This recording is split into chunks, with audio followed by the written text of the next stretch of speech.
Jennifer Lawrence, Indiana. The Not So Top Secret Anymore Mother Credit Copyright 2017 Paramount Pictures. Warning: spoilers. This article entirely ruins Mother, revealing plot points, the metaphors at work, and what it all actually means. Reading it prior to seeing the film would be silly, so don't do it. After months of theories and speculation, the top-secret horror movie Mother has finally arrived in cinemas, revealing that much of what we thought we knew about the film has been slightly incorrect, and that the film's premise was also somewhat blindly in front of us this whole time. Possibly realizing that they'd otherwise have nothing to talk about, director Darren Aronofsky and star Jennifer Lawrence have been a bit more forthcoming about the film's plot in recent weeks. Lawrence, Indiana, particularly laying out the film's entire premise in conversation with The Telegraph.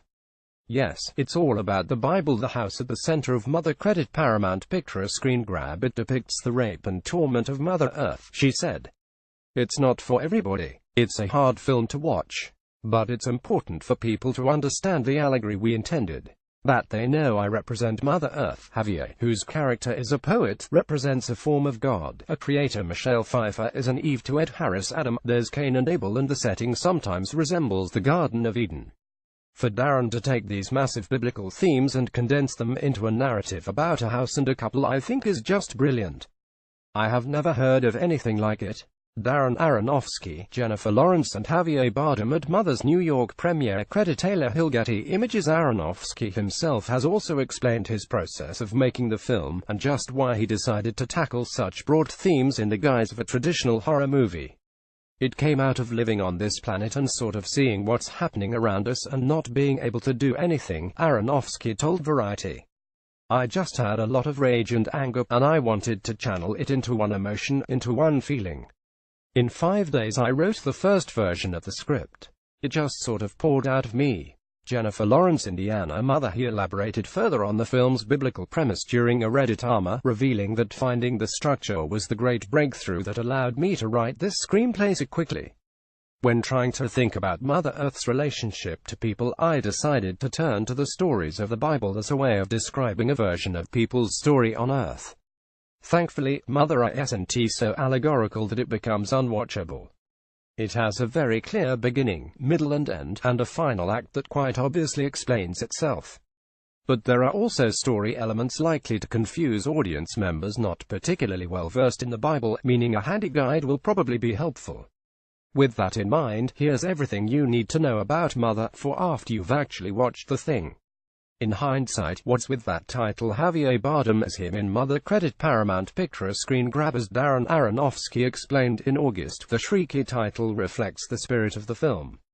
The film kind of has an exclamation point at the end of it. There's a big exclamation point.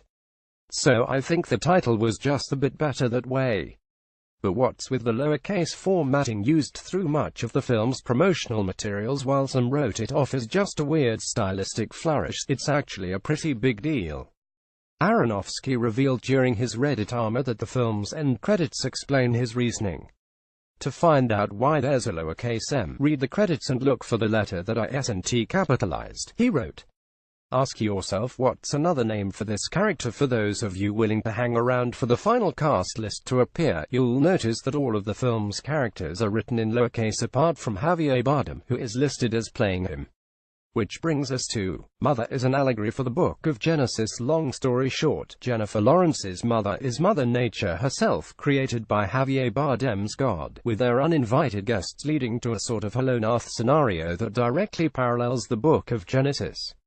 You see, God's creations have a tendency to go wild, leading him to continuously wash away his work and start anew over and over until things run more smoothly.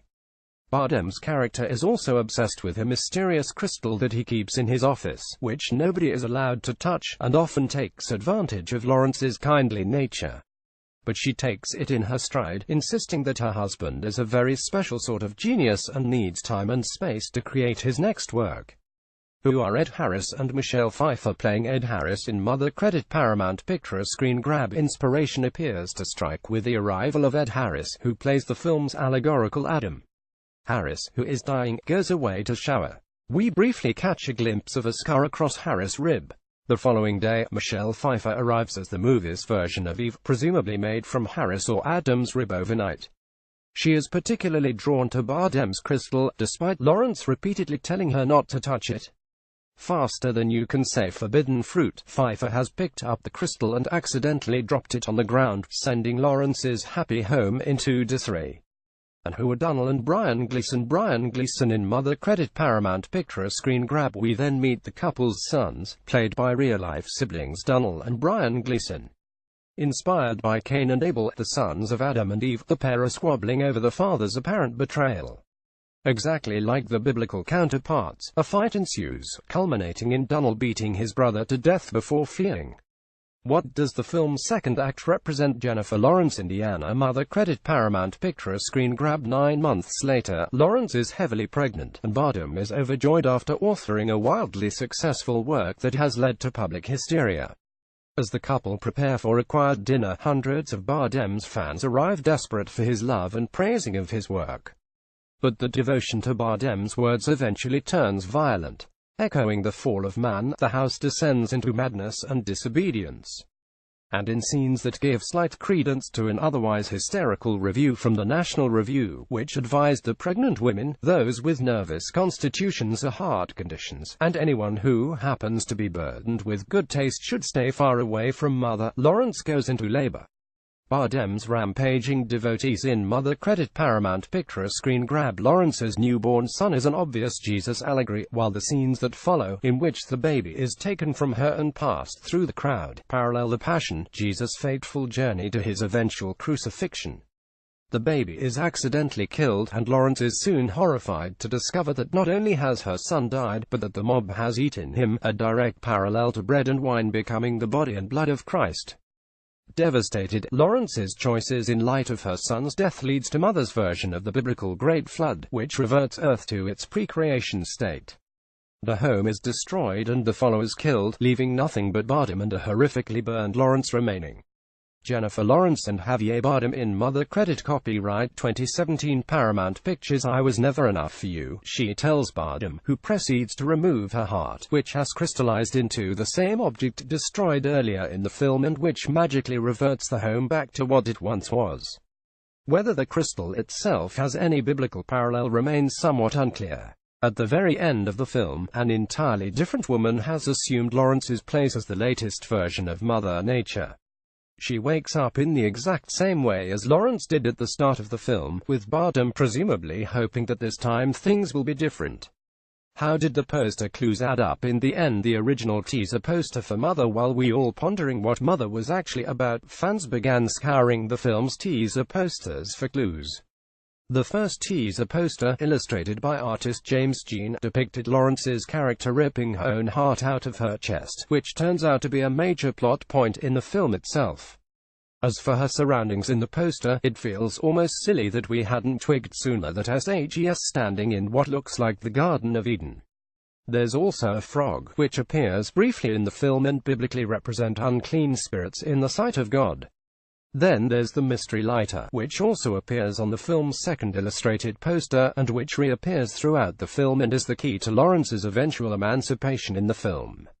Javier Bardem is showcased in the second Mother teaser poster. Embedded on the lighter is a strange symbol, which has since been identified as a wenthorn. According to an old Geostes site, the ancient rune represents the cooperation between nature's eternal laws, working in effect and in accordance with each other.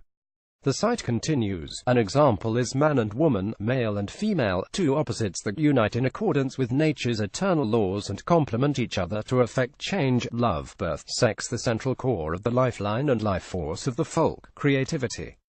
Whilst these opposites unite in sacred unity, they are not perfect and spark change, chaos spawned from order and vice versa. As for the illustrated poster of Bardem, the strange orb HES holding is likely the earth. Him being God and all. There also appears to be a baby reflected in the orb, which also makes sense in light of the film itself. The Rosemary's Baby-inspired Mother poster, the film's third poster, a direct lift of the iconic poster for Rosemary's Baby, also seems to have been a red herring all along. While Lawrence is indeed heavily pregnant in the second half of the film, SHES not carrying Satan, and while it's arguable that Bardem's following is a cult, it's certainly not as traditionally cinematic as the sinister geriatrics in Rosemary's Baby. But because Mother eventually descends into insanity, it's quite understandable that Paramount took the step of hinging much of its promotion on the film's earlier scenes, which at first indicate a sinister home invasion thriller rather than a maddening biblical allegory. What was with that yellow potion? Jennifer Lawrence ingests a magical elixir in Mother. Credit Paramount. Picture a screen grab. Throughout the film, Lawrence is seen pouring a yellow powder into her water, which makes the water come alive with a magical CGI glow. It's the one aspect of Mother that is never properly explained, though the Daily Beast has suggested it could be a reference to Charlotte Perkins Gilman's classic short story The Yellow Wallpaper. The story finds a young woman driven slowly mad due to the submission insisted upon her by her husband, and Lawrence's mystery elixir, which helps her recover from random bursts of pain, could be a subtle reference to it. Was that really Kristen Wiig? Finally, yes, Kristen Wiig is in Mother. It's a small role, representing a biblical herald, someone who makes public proclamation, who Aronofsky comedically depicts as a literary publicist. She also ends up being caught in the film's final act madness, too. So if you've ever wanted to see Kristen Wiig blow somebody's head off, Mother is the movie for you.